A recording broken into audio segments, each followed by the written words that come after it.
Personal na dumalo si Budget Secretary Amenah Pangandaman sa pagdinig ng Independent Commission for Infrastructure kasama ang ilang senior officials ng Department of Budget and Management.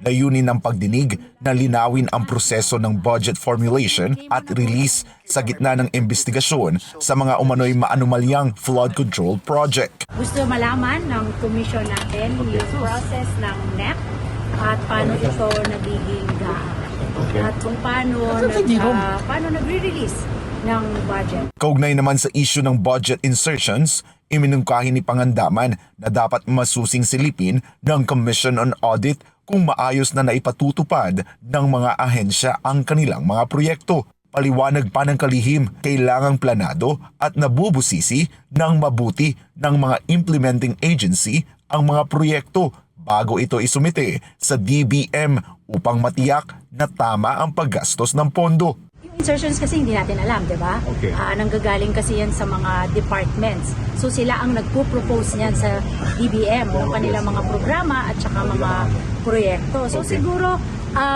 yung mga implementing agencies, they will have to really plan kung ano ba talaga yung mga proyekto na ipapasok nila. Suportado rin ni Pangandaman ang live budget deliberation sa Kamara at Senado kung saan imbitado ang mga civil society organizations upang mapalakas ang transparency at maiwasan ang mga insertions. Humarap din sa pagdinig ng ICI si dating House Speaker at Leyte Representative Martin Romualdez.